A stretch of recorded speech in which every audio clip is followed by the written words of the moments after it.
Hey, everyone. Thank you so much for joining me for this conversation about Martin Luther King Jr. Martin Luther King Jr.'s birthday is a big deal, and I will tell you why. I want to begin by sharing a little bit of my own story in relationship to the life and the death of Martin Luther King Jr. I was 15 years old when he died. I was sitting in the den of my house, and my mother was in the kitchen making dinner. I had the television on and breaking news came across the screen. In those days, breaking news meant something. Today, somebody, an actor gets a DWI or something like that. In those days, it was like a big deal and everybody ran to the television. Breaking news, and it said Martin Luther King Jr. Has been shot and killed in Memphis. I turned around quickly. My mother had walked in. She had heard breaking news and she just stood there staring at the television, frozen. Her face was ashen. Within minutes, maybe like a minute or two, my father comes in the back door, which he always did when he came home from work. And I ran up to him and I said, Daddy, Martin Luther King Jr. was shot and killed. And the most amazing look came over my father's face that I don't know if I'd ever seen that look before. And he looked into the distance and it was like he was speaking through his teeth. And he said, those bastards. Now, I didn't understand really what that meant. I said, what, Daddy, do you know who killed him? Whatever. But it was clear to me even then, he didn't have to know who pulled the trigger. Something bigger killed him. And of course, the older I grew, the more I came to understand, the more I recognized that it's not about the individual that pulled the trigger, but it's about the hatred. It's about the blowback towards those who truly stand for fundamental justice in a way, particularly racial justice, that Dr. Martin Luther King stood for. That was in 1968, and his birthday did not become an official holiday until 1983. And I remember those years when Coretta Scott King, who I had the honor of meeting a few times, and Stevie Wonder. I remember Stevie Wonder being a big part of this, and I think probably Harry Belafonte was. I'm not sure. Some of those other, great people, but I definitely remember Stevie Wonder and the efforts that were made season after season. So sometimes when I see particularly maybe younger people who get very frustrated because we didn't get what we wanted, in one election season or another, I have the memory in my own lifetime of how certain things just took a long time and people kept pushing and people kept persevering. And finally, it became an official day in 1983. And I think the very fact that we're here today, the fact that so many people are talking about Martin Luther King today and experiencing so much around not only his birthday, his life, his death, but his ideas, which is most important, would not be happening in quite the same way was his birthday not an official holiday. In the late 90s, I wrote a book called Healing the Soul of America. And what I was interested in was spirituality and politics. My career has been about the practical application of spiritual principle to our daily lives. So politics is certainly an area of practical application. I thought I'd come up with some maybe unique idea about the intersection of spirituality and politics. And I certainly came to understand pretty quickly that this was hardly a new idea. And it had been primarily articulated by Mahatma Gandhi in his principles of nonviolence. Then Dr. King went to India. He studied the principles of nonviolence as they were articulated by Mahatma Gandhi. He brought them back to the United States for application to the civil rights movement in the 1960s. It's also interesting to note how Gandhi himself said he had been influenced by Thoreau. He had been influenced by the American transcendentalists. So isn't it interesting how these great minds internationally, they cross the ocean, they cross the sea. Somebody does something in America, it influences somebody in India, who then influences somebody somewhere else, and so forth. So what are these primary ideas and principles of nonviolence? What Dr. King said about Gandhi, he said he was the first person in human history to take the love ethic of Jesus and move it beyond mere personal interaction and turn it into a broad-scale social force for good. There is so much there to discuss. First of all, to Dr. King had been a Baptist preacher. To him, it was the love ethic of Jesus. Gandhi was not a Christian. To Gandhi, the love ethic of Jesus is that light within all the great religious teachings of the world. But look what's being talked about here, because what Dr. King was referring to when he said that is what Gandhi meant when he said the inner light. And by the way, he had been affected by the Quakers who talk about the inner light. There is so much in not only the founding of this country, but also the entire trajectory of social justice movements in this country that has been and continues to be influenced by the Quakers. The idea of an inner light within us. Now, many people would say, oh, well, that's the Christ, that's the Buddha mind, that's a Shekinah, talked about in Judaism. It doesn't matter what language we use, the idea that there is a light, that there is, I love how in the Course in Miracles, light is defined as understanding. There is a higher knowledge, there is a higher understanding that dwells within all humanity. What Gandhi said was, we know that this light, finding this place within yourself, will heal your relationships with other people. We all get that. But Gandhi said it will not only heal our personal relationships, it will heal our political, social, and economic relationships as well. So that's where it all starts. The idea that love is not just personal, that love can be taken into the collective as a healing agent, as the medicine that heals us, not only personally, but also heals us socially, politically, and economically. Dr. King's words were that it is time to inject a new dimension of love into the veins of human civilization. It is time to inject a new dimension of love into the veins of human civilization, that love that moves beyond mere personal interaction. And that's a lot of the struggle that we talk about in politics today. Those who say, yeah, we're supposed to be loving people, but what does that have to do with politics? Well, Gandhi and Dr. King were like, it has everything to do with politics. And Dr. King was absolutely adamant about the primacy of these principles of nonviolence in the civil rights movement. I have read that at the Lorraine Motel that day. I mean, we all know Dr. King had given the speech. I might not be there with you, but I've seen clearly he had serious premonitions of his own death. That day in the motel room in Memphis, I have read that he sat around with his lieutenants. We know, for instance, Jesse Jackson was there, and what he was going over with them are the principles of nonviolence. The issue of nonviolent political philosophy is that who we are is as important as what we do, because, as Gandhi said, the end is inherent in the means. So we're used to a political philosophy that says, no matter what you do, the end justifies the means. Gandhi said the end is inherent in the means. So the idea there is, we all know the line with Gandhi when he said, you must be the change. The reason he said you must be the change is because only if we become the change can we make the change. Everything we do is infused with the consciousness with which we do it. Remember, Dr. King was a Baptist preacher. And this has been true. This is a really serious issue, I think, for this campaign and for all of us who are embracing this larger philosophical context for political and social change. The 20th century was dominated by a very mechanistic mindset, and the world was seen as a big machine. It was the Newtonian paradigm, and the idea of social change was, well, if you want to change the world, you change a piece of the machine.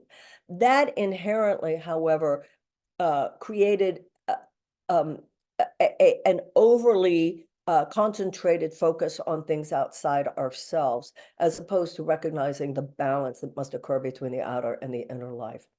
The 21st century is far more holistic, far more whole person. There was a British physicist named James Jeans who said, it turns out that the world is not just one big machine, it is one big thought. Nonviolent philosophy. So let me tell you this line from Dr. King, which totally says it. By the way, when I wrote my book, Healing the Soul of America, I was doing this deep dive into American history. Then I read about Gandhi and King. I was like, oh my God, I didn't realize all this. And I read every biography I could get my hands on about Dr. King. Dr. King was this Baptist preacher, the Ebenezer Baptist Church in Atlanta, very famous. I once had the honor of speaking there myself, which is an interesting story that I might tell at the end of this hour. And in these books, it talks about the third Sunday in January of 1960. That on the third Sunday of January 1960. Oh, you'll hear the audio. Yeah. Oh, But I need Gina to mute everyone, please, because we're hearing someone. On the third Sunday of January 1960, all of the biographies talk about on that day, Dr. King went from a preacher who talked about politics, including, speaking about it within the context of his ministry. And on that day, he became a political movement leader whose work was based on spiritual principle. And some of the best things that have been written about that and spoken about that have been by his daughter, Bernice, who I once heard give a talk about how she said too many people miss the importance of the fact that my father was a preacher and that element of his work. So one of my, there's so many, there's a book, first of all, I want you to know there's a book called Testament of Hope, which is the collected writings and speeches of Dr. Martin Luther King. Buy it, have it in your, or download whatever, get it from your library, put it next to your bed, pick it up anywhere. It's one of those books you can pick up anywhere. A particular speech, a particular writing, and it all starts coming together.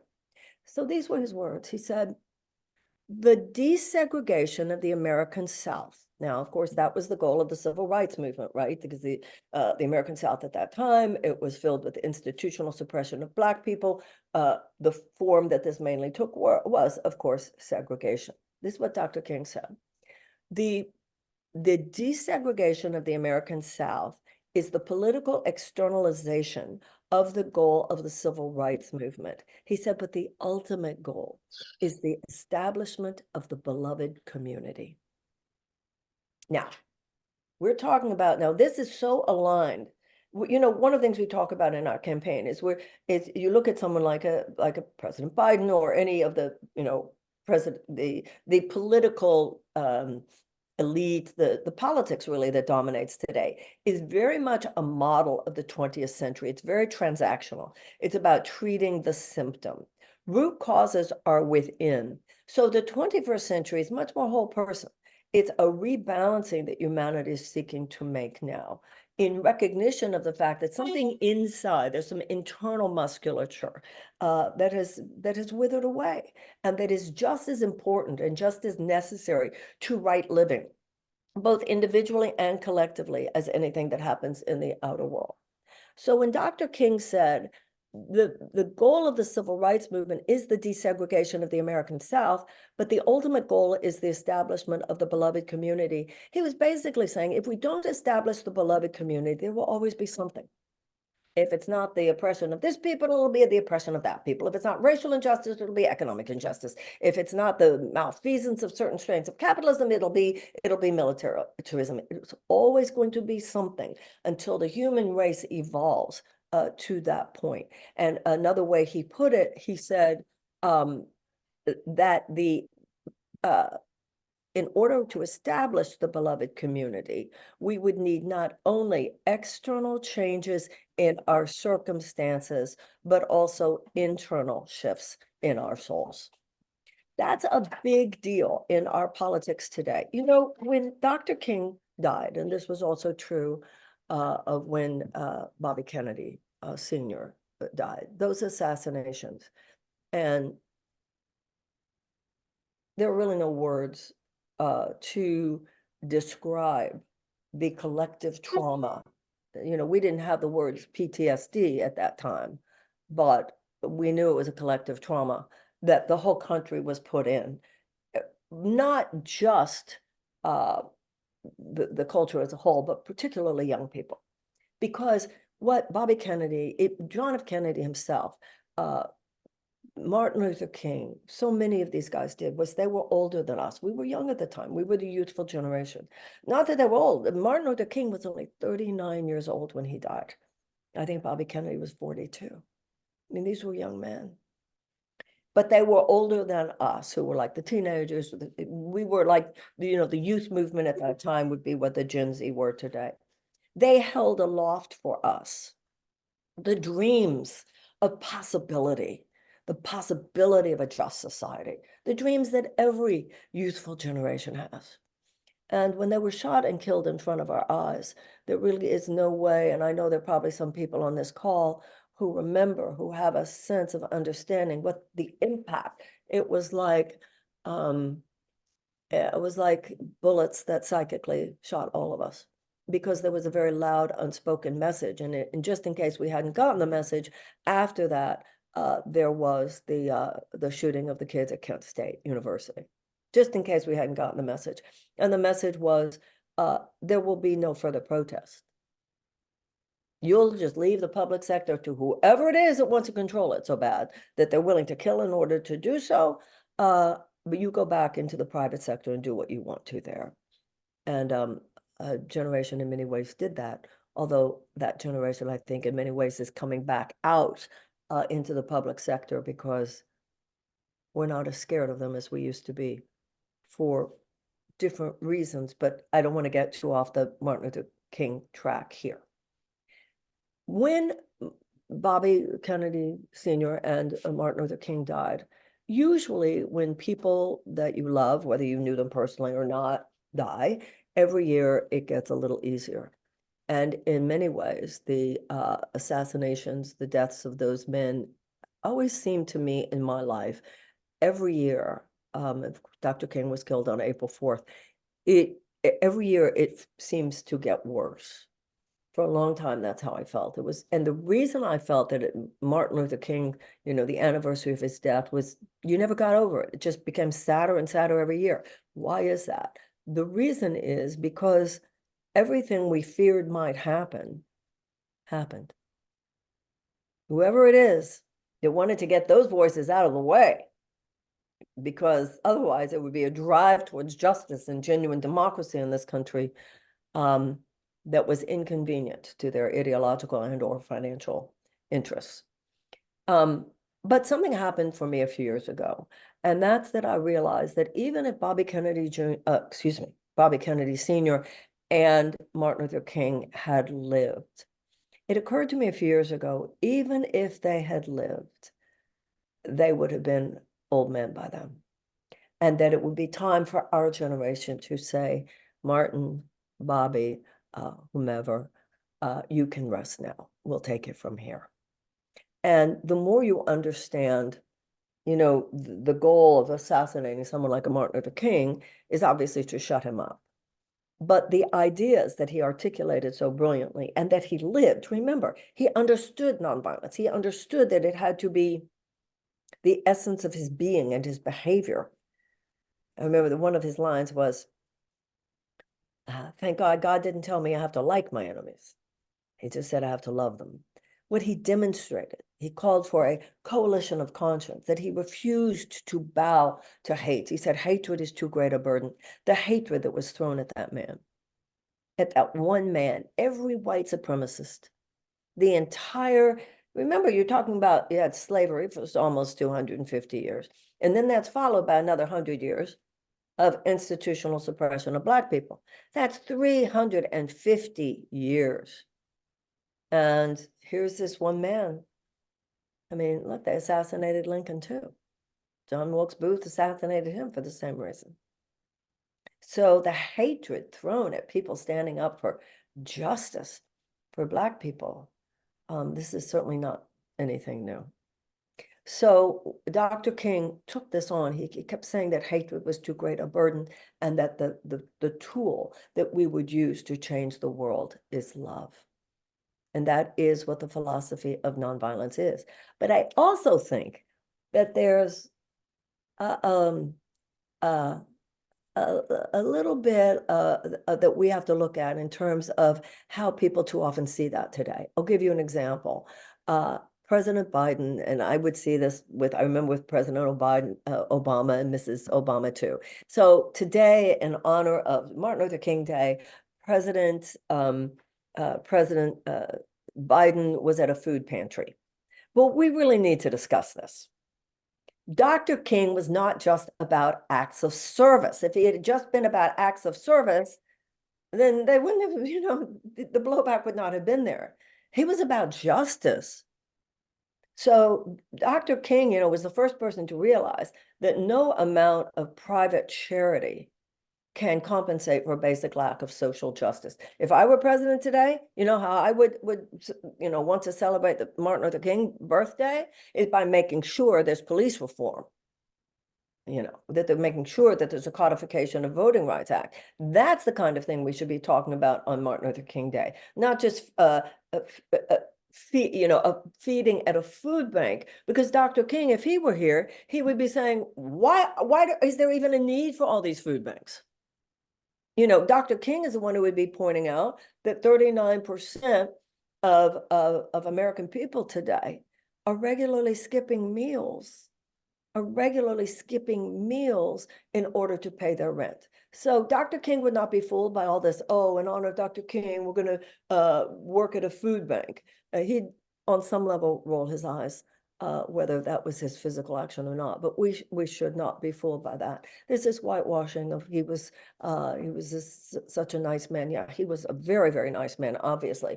But let us not forget the incredible blowback that he received. Not because if he'd just been nice, he wouldn't have had constant death threats and ultimately assassination. It was that he stood for justice. And there's a lot of talk, and I think it's very, it's very legitimate conversation. Those who believe that as long as he was talking only about race, that he was somewhat protected. It was when he expanded his conversation, he was talking about the Vietnam War. He was talking about militarism. He went beyond that context, and that's when it seemed like perhaps he, quote unquote, went too far. His relationship with the Kennedys was interesting. His relationship with Lyndon Johnson. In the mid-1960s, they passed the Voting Rights Act and the Civil Rights Act. The Voting Rights Act, it's very important. Remember, part of the segregation, part of the Jim Crow laws, part of that whole institutionalized suppression of Black people was making it so difficult for Black people to vote. So there's no way to overstate the significance of the passage of the Voting Rights Act, that famous picture of Lyndon Johnson with Martin Luther King in the Oval Office. The John Roberts Supreme Court, and I think we do honor Martin Luther King, not by keeping him frozen in time, but by talking as we're talking today about how these things continue through time, the struggle continues. I think that's what he would want. And that's what I meant before. I realized that he dies, but the ideas only die if they do not live in us. And Dr. King, listen, he'd be the first person to say, make them true in your time. Let them live in your time. Apply them in your time. So it's interesting, for instance, to see what happened with the Voting Rights Act. They passed it. And then several years ago, the John Roberts-led Supreme Court started gutting the Voting Rights Act. That's all the stuff that's happening right now with voter suppression could not have happened had the John Roberts-led Supreme Court not started gutting the Voting Rights Act. At the time, the dissent, and you might want to go read this because it's fascinating. Whenever, there's a Supreme Court decision, there's one of the justices who writes the decision for the majority, and then there's one of the dissenting judges who writes the dissenting opinion. Ruth Bader Ginsburg wrote the dissenting opinion when they gutted the Voting Rights Act, and the imagery she used I thought was wonderful. She said, our ancestors, meaning King and Lyndon Johnson and all the people that drove to make this happen in the Congress, the Voting Rights Act. She said it was raining, it was pouring on Black people, all this injustice, voting injustice. They built a very strong umbrella. Now, John Roberts said that the reason, in his opinion, he said, well, the reason we can start, well, he wouldn't have called it gutting, the reason we can, take some of these provisions of the Voting Rights Act is because the South is different now. He said, the South is different now, so they're not needed. And in her dissenting opinion, she said, so we had a strong umbrella, and you are saying that we can poke holes in the umbrella and the rain won't come through? And she was absolutely right. Of course, it's not that the South is different, it's that humanity, the idea, it's not about the South versus any other area of this country. It's that racism wasn't over. I mean, racism wasn't over. What had happened was that they had built guardrails and the protection of the vote, so that, racists could not have their way. So it's brilliant that she said, you think that we're going to poke holes in that umbrella and the rain won't come. Then the other one, of course, was the Civil Rights Act, and that had to do with basic desegregation. I remember, it's interesting being older because you feel that you are sort of the keeper of the story. I'm aware that there are probably people on this call. I know there are people on this call who do remember the things I'm sharing, but there are people on this call who are too young. You've read about it, but you don't actually know. I saw a picture of Michelle Obama once, doing exactly what I'm about to tell you about, pointing to a sign. When I was a little girl, I was with my mother at a medical office called the Medical Towers building in Houston, Texas, which is still there. And we went out of the doctor's office and we went to the elevator. And Gina, I hope you can get rid of the noise. Dana saying, I remember too. There was a plaque on the wall that said colored bathrooms downstairs. And I remember asking my mother, this is how children learn. And my mother explaining to me, well, after the Civil Rights Act, that plaque was taken down. Those were the things that were made illegal. So, this issue that politics doesn't matter could not be further from the truth. Had Martin Luther King lived, and if Johnson had been president again, or if Humphrey had been president, I believe they would have moved on to the issue of financial remuneration, reparations. That was not talked about that I know of at that time, at least among those two men publicly. I could be wrong on that, but that's always been my assumption, that they started. They weren't under the impression that they were done. Another thing, a quote from Dr. King that has always meant so much to me. This issue that who we are is as important as what we do in politics as much as in everything else, because everything we do is infused with the consciousness with which we do it. Dr. King said, you have very little morally persuasive power with people who can feel your underlying contempt. And that's a big one. And we've talked about this, and this has to do with his saying there have to be qualitative shifts in our souls. How he said what he said, who he was as he said it, aroused the conscience of a nation. You cannot overstate this. So when and I see this on the left as much as on the right, this smug self-righteousness, this I'm right, you're wrong. And today it's gone so bad, it's gotten so bad, it's like, not only are you wrong if you don't see it the way I do, but you shut up now, which is just deadly for social discourse and really deadly for our democracy. So to me, on Dr. King's birthday, and you can go to Brainy Quotes, you can go to just on the internet right now, you can do it while we're here, and just look at some of these amazing quotes. And the more we read them, the more we read about him, the more we read about the philosophy of nonviolence, the more we come to understand something very deep, and not only about his time, but also about ours.